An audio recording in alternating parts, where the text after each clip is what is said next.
Bismillahirrahmanirrahim. Assalamualaikum warahmatullahi wabarakatuh. Perkenalkan, nama saya Putra Rizky Abu Rasyidin, mahasiswa IAIN Pontianak, Fakultas Syariah, Program Studi Hukum Keluarga Islam. Di sini saya akan menjelaskan tentang persoalan-persoalan hisab ruqyat menggunakan metode usul fikih. Ada dua metode usul fikih yang bisa kita gunakan untuk meletakkan pemahaman hadis-hadis ruqyat itu secara kontekstual, yaitu metode kausasi dan kaidah perubahan hukum.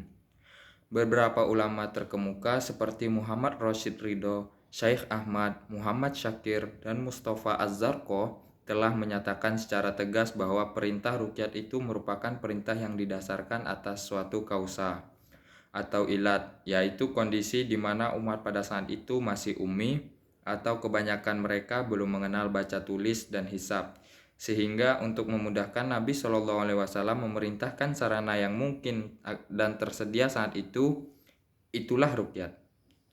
Ulama ini mendasarkan pandangan mereka pada hadis Nabi Shallallahu Alaihi Wasallam dari Ibnu Umar. Dari Nabi Shallallahu Alaihi Wasallam diriwayatkan bahwa beliau bersabda, "Sesungguhnya kami adalah umat yang ummi. Kami tidak bisa menulis dan tidak bisa melakukan hisab. Bulan-bulan itu adalah demikian, maksudnya kadang-kadang 29 hari dan kadang-kadang 30 hari." Hadis riwayat Al-Bukhari dan Muslim. Ibnu Hajar Al-Asqalani menjelaskan bahwa yang dimaksud dengan kami dalam hadis ini adalah umat Islam pada zaman beliau, yaitu kebanyakan mereka keterampilan baca tulis di kalangan mereka sangat sedikit sekali, dan yang dimaksud dengan hisab adalah hisab bintang-bintang dan peredarannya. Mereka belum mengenal hal tersebut kecuali hanya sedikit saja. Oleh karena itu, beliau mengaitkan hukum puasa dan lain-lainnya dengan ruqyat untuk menghindarkan umat dari kesulitan melakukan hisab peredaran bintang-bintang tersebut. Ketentuan puasa dengan berdasarkan ruqyat itu tetap berlaku terus sekalipun sesudah zaman mereka itu terdapat orang yang menguasai hisab. Bagian akhir pernyataan Ibnu Hajar ini dikoreksi oleh Syekh Ahmad Muhammad Syakir. Ia menegaskan bahwa para ulama dahulu benar dalam menjelaskan makna hadis di atas, tetapi kerap keliru dalam menentukan konsekuensi hukum dari hadis itu. Misalnya Ibnu Hajar penjelasannya bahwa menurut hadis ini yang dipegangi adalah ruqyat memang benar.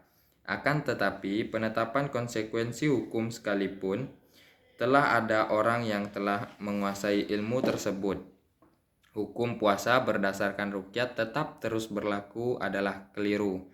Hal itu karena perintah memegangi ruqyat itu disampaikan dengan disertai ilat yang dinyatakan dengan nas sendiri, yaitu dengan keadaan umat yang masih ummi yang tidak kenal baca tulis dan hisab, dan hukum itu berlaku menurut ada atau tidak adanya ilat.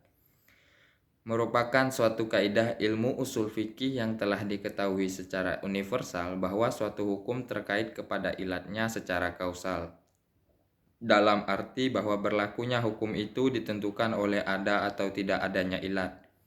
Ini berarti bahwa apabila ada ilat, dalam hal ini keadaan umat yang masih ummi di mana belum banyak yang menguasai hisab, maka ketentuan hukum itu berlaku, yakni penetapan awal bulan didasarkan kepada ruqyat. Akan tetapi bila mana ilat tidak lagi ada, yakni telah tercapai kemajuan pengetahuan hisab yang cukup seperti pada zaman sekarang, maka hukum tidak berlaku lagi, yaitu penetapan awal bulan tidak lagi dikaitkan kepada ruqyat, melainkan kepada hisab yang sesungguhnya. Sebagaimana merupakan hasil kajian beberapa ulama kontemporer, merupakan asas pokok penetapan awal bulan menurut Al-Quran dan Sunnah Nabi Shallallahu Alaihi Wasallam. Dalam kaitan ini, para ulama ini merumuskan kaidah pada asasnya penetapan bulan Komariah itu adalah dengan hisab. Perubahan hukum karena adanya perubahan ilat bukan suatu hal baru dalam hukum syariah. Sejarah hukum Islam sendiri penuh dengan contoh-contoh perubahan seperti itu. Ijtihad Umar merupakan contoh konkret dalam hal ini.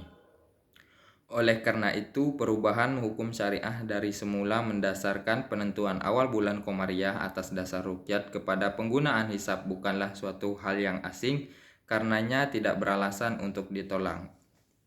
Sekarang, telah dikemukakan bahwa dalam konteks modern kini, ruqyat sudah tidak lagi memadai karena tidak mengcover seluruh permukaan bumi pada hari pertama ia tampak dari bumi.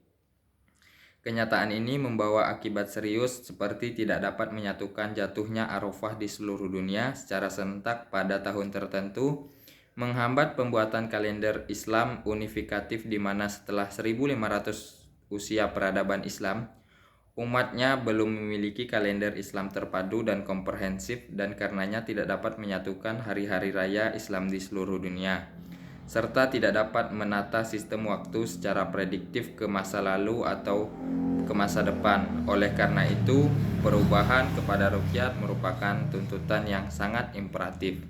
Sekian penjelasan saya, terlebih terkurangnya saya mohon maaf. Wabillahi taufiq wal hidayah. Wassalamualaikum warahmatullahi wabarakatuh.